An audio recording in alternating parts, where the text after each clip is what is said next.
Markets under pressure on this last trading day of February. Of course, the S&P 500 is nearly at a record high, but there has been anxiety over the impact of artificial intelligence, including, of course, whether a big part of the traditional software industry will be hollowed out.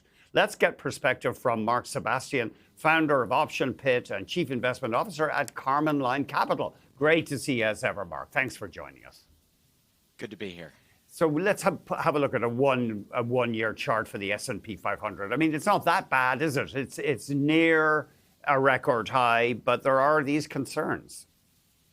Yeah, I mean, there's a lot to unpack here because underneath the hood, the S&P 500 looks pretty good. And if you look at equal weight S&P, so the S&P 500 is cap weighted, which means the more valuable the company, the more it takes up the price behavior of the S&P 500. Mm-hmm. Equal weight looks at the individual sectors and equal weights those and then rebalances every quarter.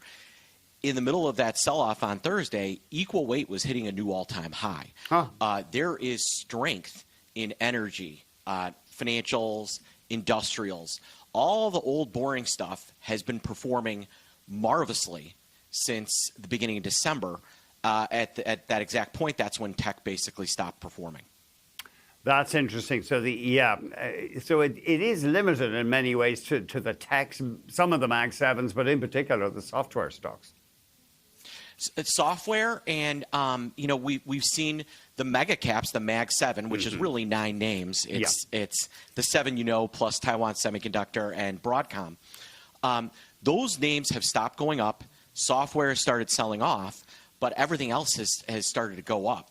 And what we're experiencing, I believe, on the tech sector, when I say the word correction, people normally think like, oh, the market's selling off 10% or 20%, something like that.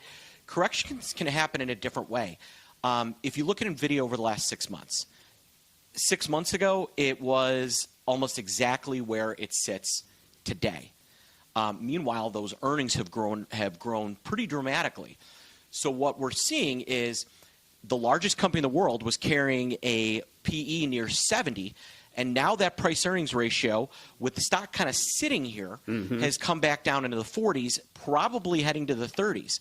So it's not that Nvidia is going to maybe have a big sell-off. I just think until it grows into the earnings grow into its valuation, it's kind of dead money. That's interesting. Yeah. So it's not that its prospects have diminished. It's just that people have got more information now about its profitability, or they hope they have. And so they're just refining their bets on the valuation. Yeah. Well, when companies make the most gains in the stock market, it's when people are trying to figure out how much money they're going to make. Right. Not once the market has a pretty good feel on it. And I think we're kind of there with Nvidia. We have a pretty good idea of how much money they're making, and that is now well priced into the stock, right? It's $4 trillion. So until we get kind of another hockey stick of growth in earnings, it's going to start behaving like a normal stock, not the kind of parabolic gains it made in 2024 as the market was starting to realize how much money this company was about to be making. Tell us about some stocks, excuse me, that you've been buying. You have been adding some money in Microsoft. Yeah, I think it's getting to the point here, below $400 where it's starting to look interesting. They're not going anywhere anytime soon. They're embedded into, every personal computer. They own pieces of Anthropic. They own pieces of OpenAI.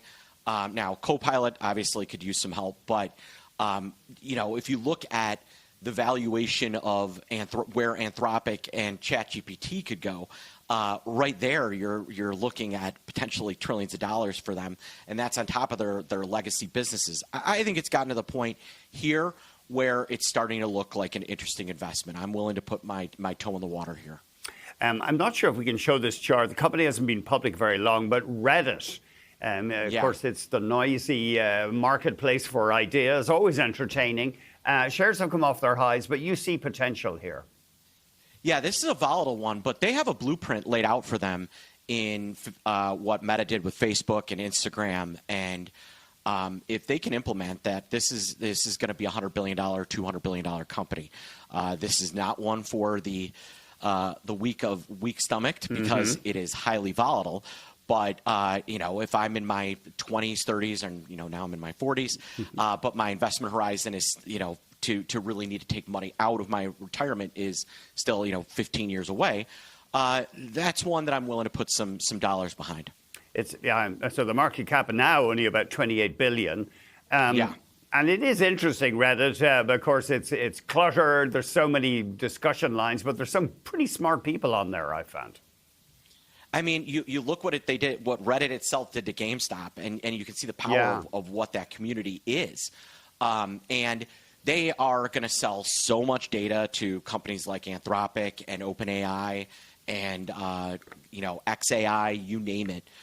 Because that is real people interacting with other real people. That's kind of the best data scraping you can get for working on AI engines.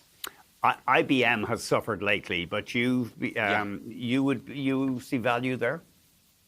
Yeah, I mean, I think they literally the hilarious thing would be if IBM was put out by what they basically created, right?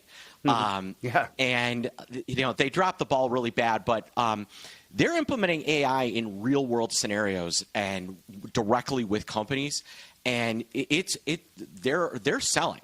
So yes, do they have risk on the software side? Yes, but is IBM going anywhere? No.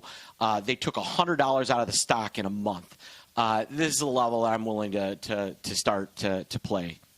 Yeah, way back in 1997, their program beat Garry Kasparov in chess. So they've been a player in this market for a long time. One stock that you're not keen on right now is Apple. Why is that?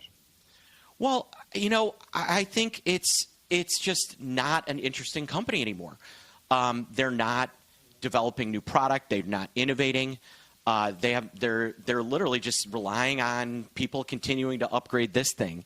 They didn't invest in AI. Now, if AI ends up being completely commoditized, that's going to end up being a win. I'm not so sure that's going to happen. Apple's not going anywhere. But start thinking about it more like you would have thought about legacy AT&T or utility. It's going to pay you a dividend. It'll grow with inflation, but the excitement in Apple is just not there. I think it's a really good stock for somebody in there that is getting near retirement because it's a safe haven. One way we know that the behavior of Apple has changed is it tends to be a really strong performer when the rest of the market is selling off because it is people are using it as a store of wealth. They jump into that one to kind of shield themselves from major market sell-offs. Yeah, I've heard that people, when they're nervous, they park money in Apple. Yeah, that's interesting. Yeah. We'd better go, but that's a bit ignominious for them. Yeah. Mark Sebastian has been our guest, founder of Option Pit and Chief Investment Officer at Karman Capital.